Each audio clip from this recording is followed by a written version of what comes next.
For over 1 billion people, daily life is guided by a really specific ethical framework. And at the heart of it all are 2 words: halal and haram.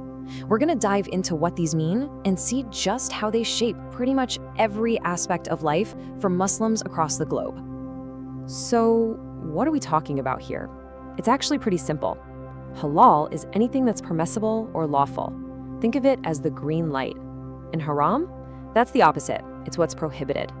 The big deal here is that doing something that's haram isn't just a bad idea. It's considered a sin. And that can mean divine punishment, or even, in places with Sharia law, actual legal trouble. All right, so here's our game plan. We'll start with the basics of this ethical compass. Then we'll get into the nitty-gritty of relationships, what's cool in the community, and even how it all applies to things like business and conflict. And to wrap it up, we'll look at the big why behind it all. Okay, let's kick things off with the foundation of this whole system. We know the words, but how does it all work in the real world? Now, this is super important. When you hear halal, a lot of people just think about food, but it's so much more than that. Think of it less like a rule book and more like a complete moral compass for life. It's there to guide you in everything: how you interact with people, your family, your business, all of it. It's a total, all-encompassing guide to living ethically. All right, let's get personal. How does this ethical compass work when it comes to relationships? This is where things get really specific and, honestly, sometimes pretty surprising. Okay, check this out. This really highlights how the rules of kinship are defined. Marrying your brother or sister? Absolutely haram. Forbidden. No way. But marrying your first cousin? That's actually considered halal, or permissible. And yeah, that's a pretty big departure from what many other cultures consider the norm. The framework is also very clear when it comes to sex. Basically, any sexual relationship that's not within a proper marriage is haram. But inside marriage, a man having up to 4 wives is technically halal. But, and this is a huge but, it comes with a major condition. He absolutely has to be able to treat every single wife equally and justly. So what about relationships with people who aren't Muslim? Well, marriage gets a little complicated. For a Muslim woman, marrying a non-Muslim man is generally considered haram. For a man, it's sometimes okay if he marries a Christian or Jewish woman. But friendship? That's a whole different story. Being friends with non-Muslims is totally halal. In fact, Islam encourages kindness and fairness to everyone, no matter what they believe. Okay, so we've talked about personal relationships. Let's zoom out a bit and look at how you're supposed to act in the broader community. This covers, well, everything, from animals to what you watch on TV. The rules about animals are actually pretty fascinating. Everyone knows that eating pork is haram because it's seen as impure, but it goes way beyond that. Torturing an animal or causing it to suffer for no reason, also strictly haram. And then you have these interesting specifics. Owning a dog for a purpose, like hunting or guarding, is halal. But cats, they're seen as clean, so having them in the house is totally fine. Which, of course, brings up a really modern question, right? How does a framework that's centuries old deal with things like movies or music streaming? Well, it all comes down to the principles behind the rules. And here's a perfect example of that core principle in action.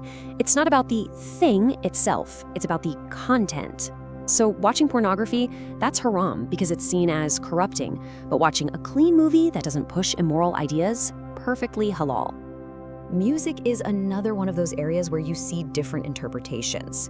For some scholars, big music concerts might be seen as haram, maybe because they're a distraction. But then, for many others, having music at something like a wedding is totally halal, as long as the music itself is appropriate. So, you see, context is everything. And of course, we have to talk about speech. How we talk to and about each other is so important. Gossiping or slandering someone, that's a huge no-no, definitely haram. But the flip side of that, protecting someone's dignity, not airing their dirty laundry, is a really virtuous halal thing to do. It's all about keeping the community strong. Okay, let's shift gears again and move into the public arena. How do halal and haram play out when it comes to money, competition, and even war? When it comes to conflict, the rules are incredibly strict. Killing an innocent person is absolutely, unequivocally haram.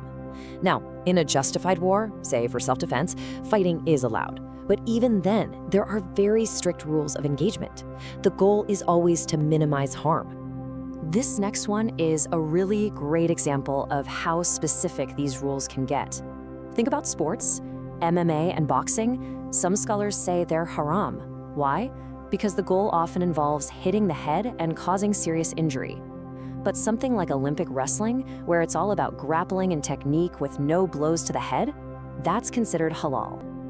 And what about things like gambling? The key difference here is earned versus unearned gain. The lottery or casino game, that's haram because it's all about pure unearned chance. But a sports tournament where you're using skill and fair competition to win, that's encouraged. That's halal. Now, in the world of money and business, this is a really big one. Charging or paying interest on a loan, what's known as riba, is strictly haram. The reason is that it's seen as an exploitative system. So instead, the focus is on interest-free transactions and fair trade, trying to build a more just economic model. So, okay, we've gone through a bunch of specific do's and don'ts, but let's take a step back. What's the whole point? What's the bigger philosophy driving all of this? This quote really sums it up perfectly. The idea is that these principles aren't just for you as an individual. They have a massive societal purpose: to establish harmony, promote ethical behavior, and discourage actions that may harm individuals or society. So it's about building a better, more ethical community for everyone. So let's just recap the big ideas here. At its core, this whole framework is about fostering justice, respect, and fairness. It's about finding that sweet spot between your personal rights and your duties to the community. And it's so important to remember that not everyone agrees on every little detail. Interpretations can change between scholars and cultures. And maybe most importantly, it's a system that at its heart promotes tolerance and respect for other faiths. Because at the end of the day, all of it, every single rule, from your dinner plate to your bank account, points to one ultimate goal. It's all about leading a life that is pleasing to God. And you do that by living with compassion, with integrity, and with a deep respect for all of creation. And that really leaves us with something to think about, doesn't it? Learning about a system like this kind of holds up a mirror to our own lives. So whether you're religious or not, it makes you ask, what's my ethical framework? What are the halal and haram, the yeses and nos, that shape the choices I make every single day?